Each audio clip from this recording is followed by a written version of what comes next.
Good morning, everyone. Today we're going to finish up our time in Isaiah chapter 6 by reading verses 5 to 8. We remember that the angels around God's throne have declared the holiness of God, and as a result of their voices, the very foundations of the temple have been shaken. And then in verse 5, Isaiah responds, saying, "Woe is me, for I am lost, for I am a man of unclean lips, and I dwell in the midst of a people of unclean lips. For my eyes have seen the King, the Lord of hosts." Then one of the seraphim flew to me, having in his hand a burning coal that he had taken with tongs from the fire. And he touched my mouth and said, "Behold, this has touched your lips. Your guilt is taken away, and your sin atoned for." And I heard the voice of the Lord saying, "Whom shall I send, and who will go for us?" Friends, one of the questions we might ask about how Isaiah responds to all of this is, why did he say, "I'm a man of unclean lips"?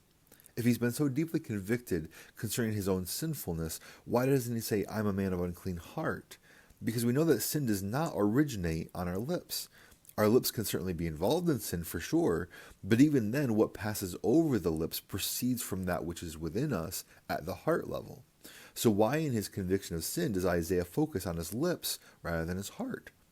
Well, some Bible commentators, and I find this quite persuasive, believe he responds in this way because he has just heard the words of the seraphim. He has just heard what has passed over their lips, so to speak. And in comparison, Isaiah is convicted that neither he nor his people have given God the glory that he deserves for his holiness. They've not recognized or declared the holiness of God anywhere near what they should have. And that is only made evident to Isaiah when he hears the declaration of the seraphim doing it right, calling out, "Holy, holy, holy is the Lord of hosts. May the whole earth be full of his glory." Isaiah hears the bold, clear declaration of the angels. Then he immediately compares that with what has passed over his own lips in the past, and he realizes he has fallen so far short of declaring God's actual holiness, or even understanding that holiness, as had the people of Israel as a whole. And so that's why he's cut to the heart, as it were, about the activity of his lips.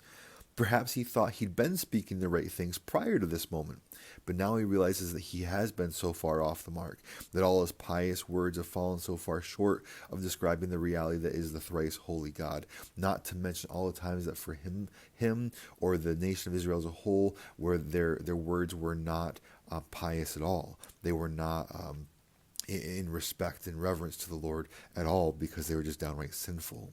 And it isn't until he has had this vision where the Lord has allowed him in some sense to see the King, the Lord of hosts, that he recognizes just how short he and the nation have fallen in this matter. But there is salvation here. The angel brings the burning coal from the altar, and he puts it on Isaiah's lips, purifying his lips so that figuratively his sins are taken away. And what's more, upon being cleansed, that's when Isaiah hears the voice of God himself. Until this moment, Isaiah has only heard the voice of the angels, which were overwhelming enough. But now that he has been cleansed, now he's able to hear the voice of the holy, holy, holy God. And God asks in verse 8, "Whom shall I send, and who will go for us?" Because God has a message that he wants Isaiah to deliver to the people of Israel. But before that could happen, Isaiah needed to understand who God was. He needed to see God in the manifestation of his glory that would shake him to his very core, so that he could understand holiness. He could understand his own previous lack of understanding, so that he could be purified from that sin, and then he'd be able to deliver the message that God had for him. With purified lips, his words from that moment on would be accurate to the holiness of God, and he would no longer be a man of unclean lips. And so this vision, all that Isaiah experienced, was for the purpose of preparing him to receive this commission, to be told what God had in store for him, what his mission would be. And friends, we have a mission too, don't we?